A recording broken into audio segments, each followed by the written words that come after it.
Right now, over 600,000 Americans are homeless and living out on the streets.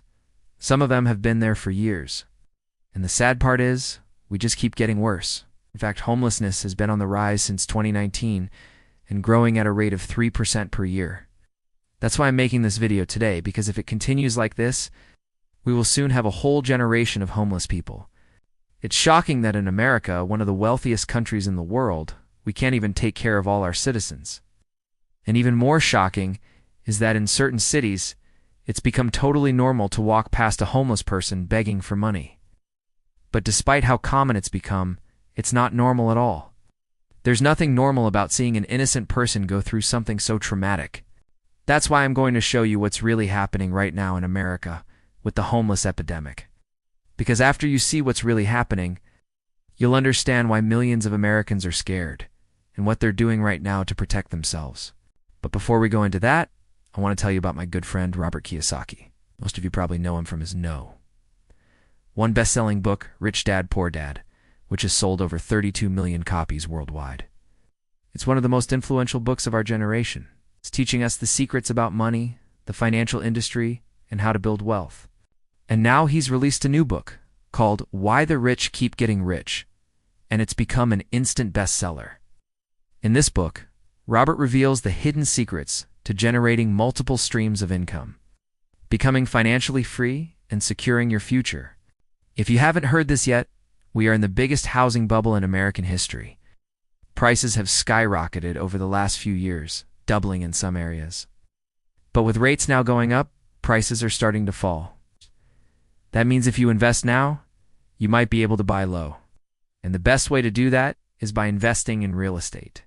Robert explains in his new book, many wealthy people built their fortunes by investing in real estate. However, most investors don't do it correctly, especially when things get tough. The truth is, recessions are actually the best time to find amazing deals and make the most profit. So if you want to learn how to take advantage of this unique opportunity and start building your own real estate portfolio, you need to check out his new book, Why the Rich Keep Getting Rich. When I read the book, it blew me away. He goes through step by step exactly how to start investing and how to invest in yourself. It's honestly one of the best books I've ever read, and I highly recommend it to anyone who wants to achieve financial freedom. Now let's get back to the video. For those who don't know, over the last 2 years, we've seen the homeless population grow at a rate of 3% each year. Sounds pretty small, until you realize that's 20,000 people every single year. On top of that, life expectancy has been declining since 2018 and only getting worse. In fact, in 2020, life expectancy dropped to 77 years old, which is the lowest it's been since 1996.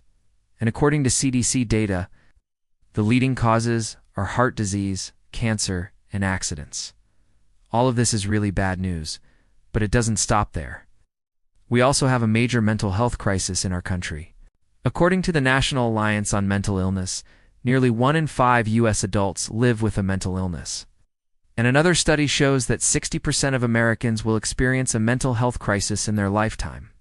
But the biggest problem is that most people who need help never get it.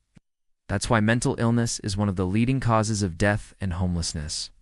A recent study found that almost half of the homeless population has a serious mental illness. But unfortunately, it seems like we're doing everything we can to make the situation worse. Even though we spend more money on the military than the next 10 nations combined, we continue to cut funding for the homeless and the mentally ill. In fact, over the last 10 years, government spending on homeless services has declined from $14.7 billion to $9.4 billion, which equates to 35 less money. And that's the main reason why so many homeless people end up on the streets. The thing that breaks my heart the most is that it doesn't have to be this way.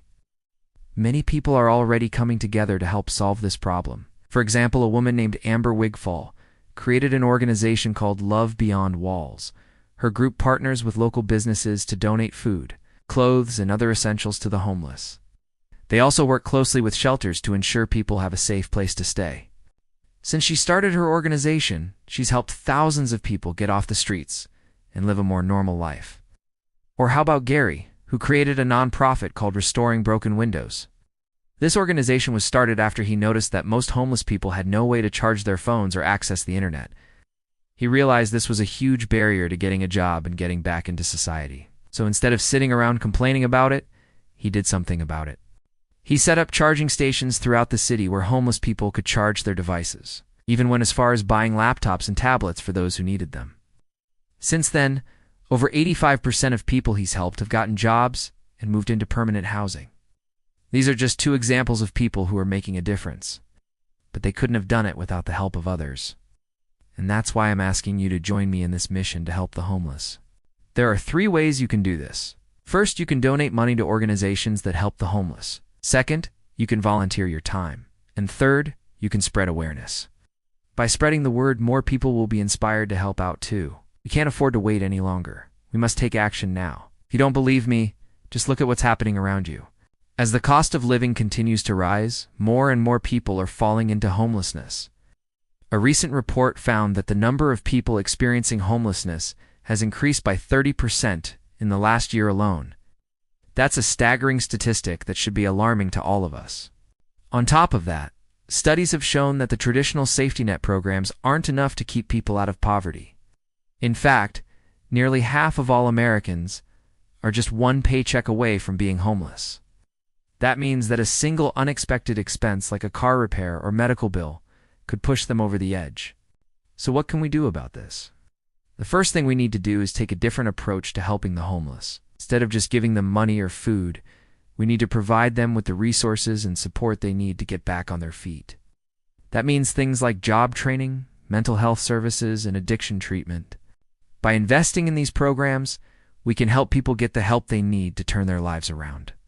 Second, we need to create more affordable housing options. The reality is that many people are priced out of the housing market. When they can't find a place to live, they end up on the streets.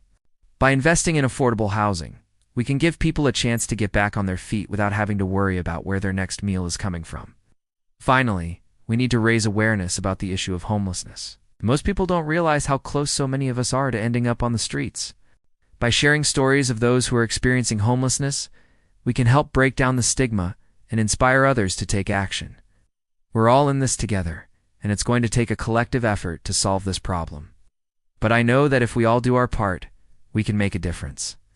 So again, I challenge you to join me in this mission to help the homeless. Together, we can give people the support and resources they need to get back on their feet and rebuild their lives. If you enjoyed this video, I promise you'll love the one coming up next. See you in the next video.